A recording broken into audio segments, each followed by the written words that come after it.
नमस्कार। जनसुख न्यूज़ में आपका स्वागत है। मैं प्रदीप तिवारी। तो मध्य प्रदेश जो कि एक टाइगर स्टेट है और उसके नाम से जाना जाता है।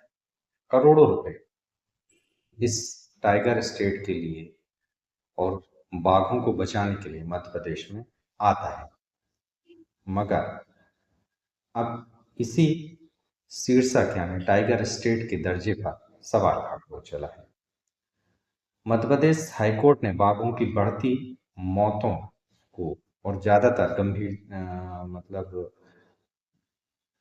जो प्राकृतिक मौतें नहीं हैं उसको लेकर गंभीर अ, विषय उसे मानते हुए केंद्र सरकार, राज्य सरकार, national tiger authority, conservation authority को नोटिस जारी किया है और विस्तृत जवाब 11 फरवरी तक पेश करने के लिए कहा है।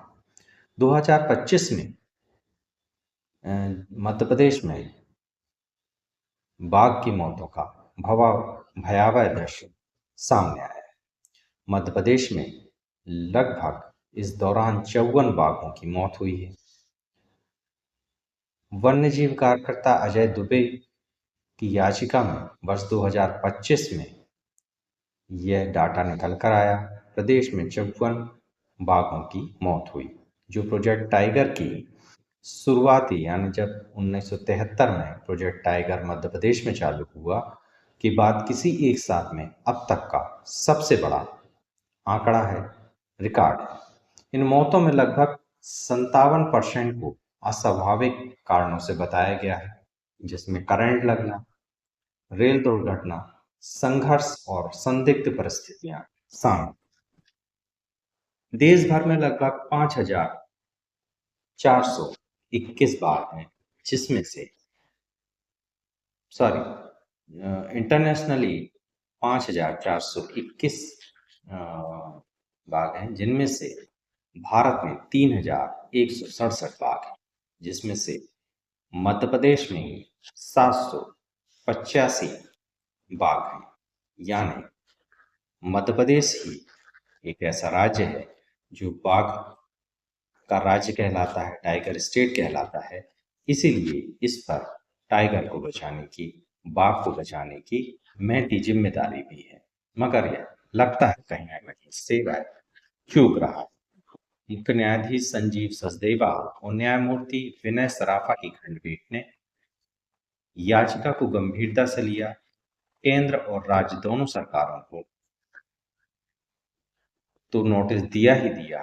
एनटीसीए यानी नेशनल टाइगर कंजर्वेशन अथॉरिटी, जो कि बाघों की संरक्षण का पूरा काम देखती है, उसे भी नोटिस जारी कर जवाब तलब किया। अदालत ने माना कि टाइगर शिकार और लापरवाही से जुड़े एक अन्य याचिका के अन्य याचिका भी है, उसे भी इससे जोड़ा जा। साथ ही अदालत ने वरिष्ठ अधिवक्ता आदित्य संघी, जो दिशा में काम भी करते हैं, को अमिकस क्यूरी के रूप में भी नियुक्त किया, ताकि जंगलों में बाघ संरक्षण, शिकार और रोकथाम पर प्रशासनिक खामियों को कोर्ट सीधे मार्गदर्शन दे सके, मॉनिटरिंग कर सके। वन्यजीव संरक्षण की चिंताएं इस सब से और बढ़ गई है। याचिका में यह भी आरोप लगाया गया है कि कई मामलों में वन विभाग की जांच और आकलन में गंभीर अंतर है। अधिकारियों की और कई बार मौत को क्षेत्रीय संघर्ष बताया गया है, मगर विशेषज्ञों को कहना है कि अधिकतर मौतें अस्वाभाविक हैं और उनमें लापरवाही तथा निगरानी की कमी साफ दिखाई देती है। विशेषज्ञों के मुताबिक करंट लगने, रेल पटरियों पर बाघों की हत्या होना, शिकार के संदिग्ध नेटवर्क और जंगल प्रहरी की निगरानी कमी, ये सभी वे संकेत हैं जो कहीं न कहीं वन में बाघों के संरक्षण के प्रबंधन की खामियों को दर्शाते हैं। मध्य प्रदेश में अंतर्राष्ट्रीय बाघ के तस्कर का पकड़ा जाना भी कहीं न कहीं यह इशारा करता है कि इन मौतों के पीछे भी बाघों की, सामानों की, बाघों की खालों की और अन्य अन्य जो उनको उपयोगी सामानों की उनकी तस्करी कहीं न कहीं जो उपयोगिता रही है या उसमें कहीं न कहीं वो चीज़ें भी इन्वॉल्व हैं। मध्य प्रदेश ने दशकों से बाघ संरक्षण का मॉडल प्रस्तुत किया, इसीलिए मध्य प्रदेश को बाघ का राज्य या टाइगर स्टेट कहा जाने लगा। लेकिन यह रिकॉर्ड, मृत्यु दर और अदालत की संज्ञान की कार्रवाई अब मध्य प्रदेश के उस टाइगर स्टेट के जो तमगे है उस पर सवाल प्रश्न और खड़ा कर रहा है। इस पर विभाग को गंभीरता से चिंतन करना चाहिए और शीघ्र ही इस पर कार्रवाई करनी चाहिए, जिससे मध्य प्रदेश का टाइगर स्टेट का दर्जा कायम रह सके। बहुत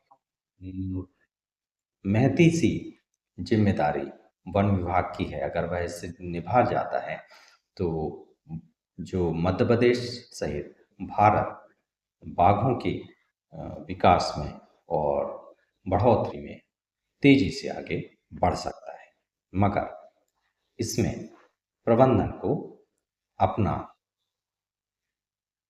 डिवोटेड रूप दिखाना होगा। अब देखना यह है कि केंद्र, राज्य और एनटीसीए 11 फरवरी तक क्या रणनीति बनाती है और अदालत के आगे क्या रणनीति पेश करती है और इससे अदालत सहमत होती है या नहीं। हम पर्यावरण के मुद्दे पर लगातार आवाज उठाते रहे, आगे भी उठाते रहेंगे। आप इस मुद्दे पर क्या सोचते हैं? आप हमें बताएंगे, हमसे इस मुद्दे पर चुनेंगे तो हमें खुशी होगी। बेखौफ पत्रकारिता और बुलंद आवाज को चुनना चाहते हैं तो लाइक और सब्सक्राइब करना ना भूलिएगा। देखते रहिए जनसुन। नमस्कार। याद रखिए, सच को चिल्लाने की आवश्यकता नहीं होती और राष्ट्र सर्वोपरि।